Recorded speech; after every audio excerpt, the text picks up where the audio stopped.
Mga kakosa, nandito po tayo ngayon sa Minagbag, Quezon, Isabela. Ayan, pasture land po yan mga kakosa, binibenta. Ayan, tinatawag ng cowboy namin yung mga baka. Tingnan nyo. Ayan, napakalawak po niyan pasture land na yan mga kakosa. 302 hectares. Ayan, tingnan nyo mga kakosa. Oh, tingnan nyo.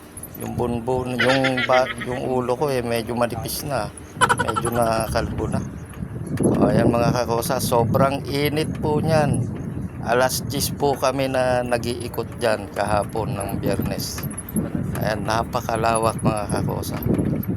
Ang daming baka, pero yung mga puno ay puro arusip. Yung mga kinakain ng ibon, yun mga puno dyan. Maraming mangga din dyan sa kabila. Ayan, napakalawak ng lugar na yan mga kakosa. Para kaming mga cowboy dito. Parang nasa New Zealand. Napakaganda mga kakosa. Tingnan nyo. Tuwan-tuwa ako dyan. Tuwan-tuwa ako kasi ang daming baka na nakita namin dyan. Tapos meron pang mga wild na manok. Yung labuyo o abuyo sa Ilocano. Ang dami rin po dyan. Ayan mga kakosa. Napakaganda. Ang sarap sa mata pag may ganyan. Kasama namin yung aming buyer. Siya yung nagdra-drive ng kanyang sasakyan. Ayan mga kakosa. Bibili niya yung ibang portion dyan. Gagawin niyang pasture land din. Tapos yung iba ay gagawin niyang corn land. Mag-ano rin siya, alaga rin siya ng mamuyan mga kakosa. Ako po ang bunbunan ko nakikita. Ang ulo ko pala. Ayan, napakasarap dyan mga kakosa. Ang sarap dyan malagi. Nakakatuwa. Ang baka daw po nila dyan ay more or less 150. Napakarami po mga kakosa. Ang tataba ng baka nila. Naglagay din daw sila ng kalabaw dyan mga kakosa.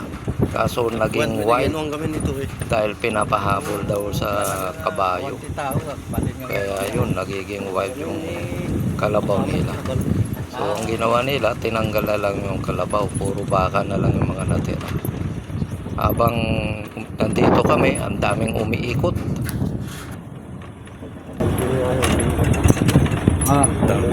Daming uwat. Daming ikot.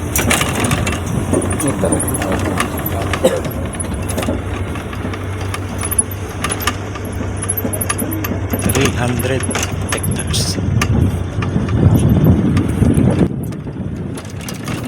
Akala ko mga kakosa, malapit na kami.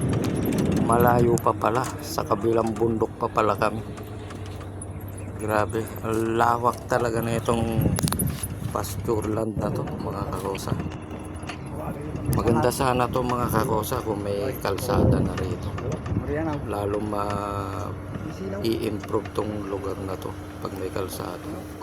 Pwede ka na rin maglagay rito ng pusa. Ako, napakaganda mga kakosa. Ay, dyan nga to. Sobrang lawak oh. Ay, dyan bangan. Grabe, ang sarap sa mata ng kapaligiran dito. Ayan mga kakosa, tingnan nyo. Uy!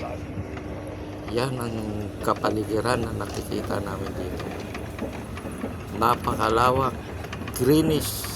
Kaya yung mga baka rito, mga alaga nilang hayop, ang tataba.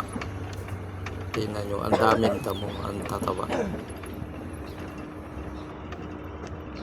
Puro arusip ti mula ito ya.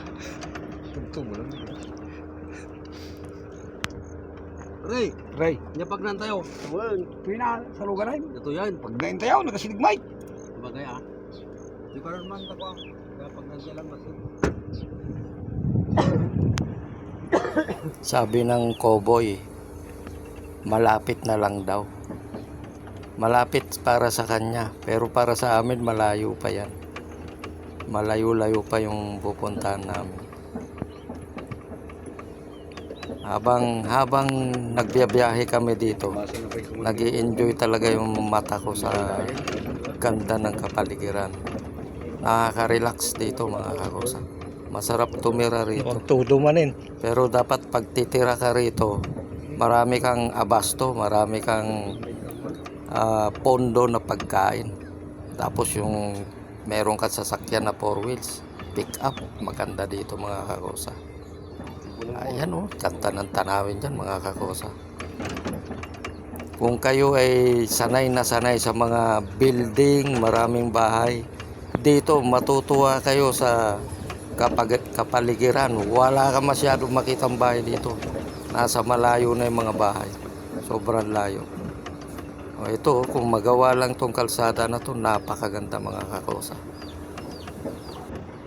Magaling ang ginagawa nilang teknik dito mga kakosa. Yung mga baka, binabakuran nila yan.